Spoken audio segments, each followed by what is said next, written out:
Hey everybody, Fox Rose here, and today we're going to be doing something a bit different because yes, you are reading that title correctly. We are doing a theory video, a Beyblade theory video no less. And I don't know if Beyblade theories in particular are going to be a thing, but it's something to go off of for now. So today's theory is why Tsubasa from the Beyblade Metal Saga was the one who obtained the dark power instead of, say, Kyoya or Hikaru after being defeated by Ryuga. Now, the reason I'm even bringing this up is because of the fact that it could have easily been Hikaru. She was just as easily traumatized, and Kyoya was fucking stabbed by the thing. So, yeah. Anything's possible with this. Also, for those of you who are wondering, I will definitely be going into all different aspects of this, like, say, perhaps they were connected on a spiritual level, or something along those lines, and my reasoning behind each one of those reasons, or ways it happened. I haven't really thought this through, if you can tell. So, with that out of the way, let's get started with the theory.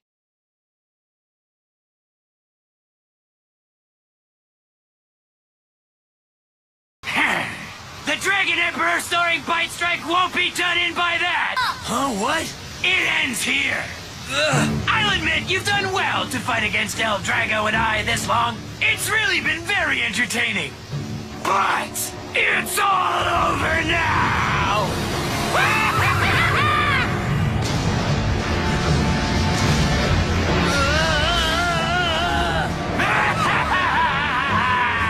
Dragon Emperor starring Bite Strike!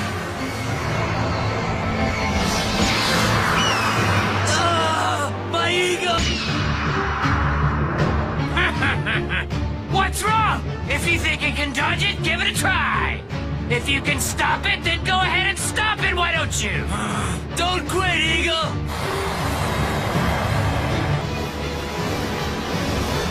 My eagle!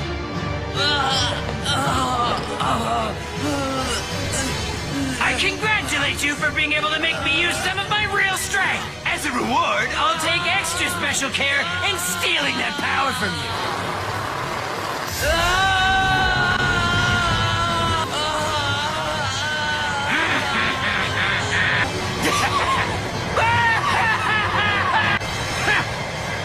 It's finished. You were reckless and foolish to even consider challenging me in a battle at all! So, say hello to the pit of despair!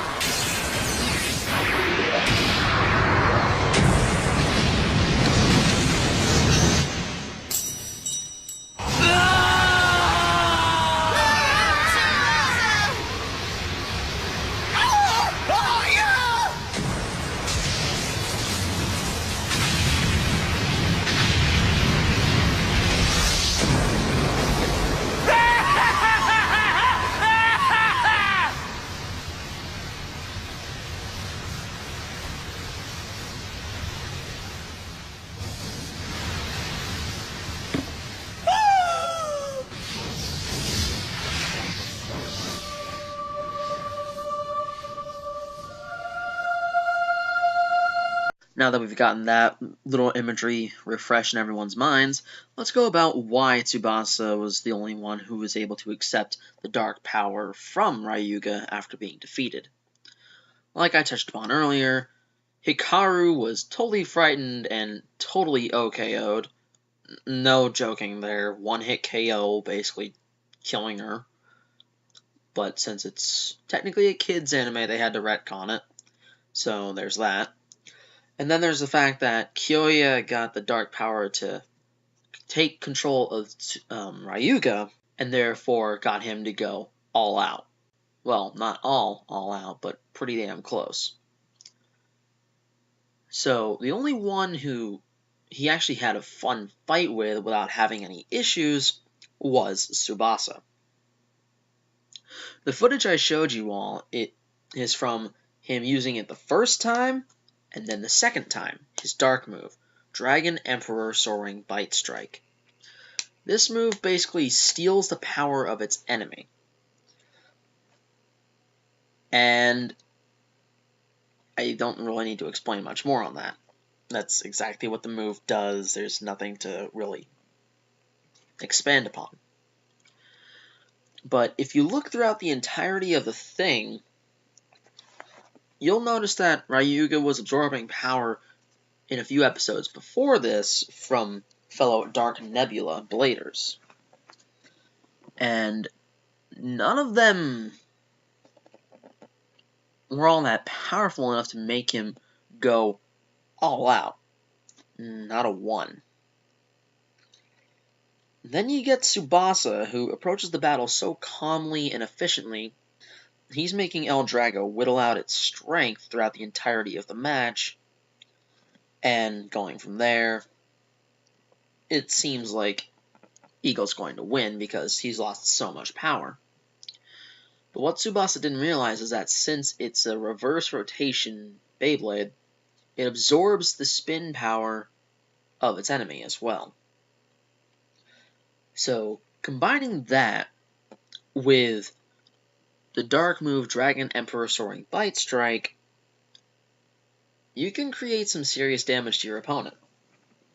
Hence why Ryuga was so feared in the first place. Back to the theory. Why was Tsubasa the one to accept the dark power instead of Kyoya or Hikaru? As I was saying before, Hikaru was O-code, so there's no way she would have a chance of accepting it. And Kyoya got him to use his real strength, meaning that he didn't use the dark power within the Beyblade itself. Hence, Ryuga only had the chance to pass it on to one person if he ever lost. And considering the history of El Drago and Storm Pegasus, it would make sense that that was the case. And Tsubasa, as everyone knows, is a very calm and cool and collected person. So you give him this, what I'm going to call this rage state,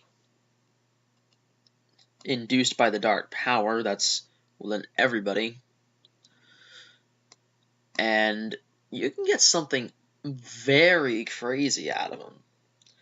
In fact, when we see him in later battles, he fights like Ryuga, like possessed Ryuga. And he just goes all out. He does not care who is in his way. He will just crush everybody, and it's nowhere near like who he actually is. Hence why the dark power is so feared it can change someone drastically. And in this instance, we get a perfect image of Ryuga even saying he'll take this seriously and take the energy from Tsubasa away carefully, meaning that he respects Tsubasa's power. And from that little tidbit alone, it is very possible that while stealing the energy, he infected Earth Eagle, and in turn, Tsubasa. So anything is possible from there. Another theory is that these two are actually very connected via their souls. No, not like Yaoi or anything like that. I mean like these two actually have similar souls. Because when Ryuga wasn't possessed by El Drago, he is actually very much the same as Tsubasa.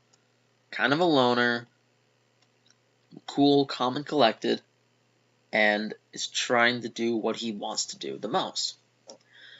Which Ryuga is for ruling the world, while Tsubasa is just wanting to be the best Beyblader. And when you look at them very similar, like if you look at them as characters, they're actually very similar. They're both very difficult rivals for Jinga Hagane, the main character of Beyblade Metal Saga. And when you look at his power compared to Ryuga's or Tsubasa's, they're actually pretty far apart. and a lot of people just drop it there. But I, on the other hand, see it as, since they're so connected to everyone, as Tsubasa learned, it's possible that Ryuga actually formed a bond with Tsubasa during his time in the Dark Nebula organization. And from this time alone, it's very much possible that Tsubasa got close enough to Ryuga, even though we don't really see it, in order for Ryuga to notice his skill and slip a little bit of the dark power within him without anyone actually knowing it, until Season 2 when, evil Tsubasa shows up, which is honestly one of my favorite arcs in the Beyblade saga. Metal Saga. But yeah, this is just a theory, though. An anime theory. God, I've always wanted to say that. Thanks for watching. If you liked the video, hit the like button. Comment in the comment section with all your tips, tricks, and all that shite. Subscribe if you're new. Favorite the video if you want, which I guess if you're like a die-hard Beyblade fan, you'd love this theory. And again, it's a theory, so let me know what you guys think in the comments down below. And I'm not even joking about that, seriously. I really want to know what you guys think. I had no prior thought of this until today, so this was definitely a fun little theory video to make. Be expecting some more gameplay stuff coming up soon, everybody. One of the games is going to be ending soon, and I'm still waiting for votes. But as always, rock and roll, dudes and vixens!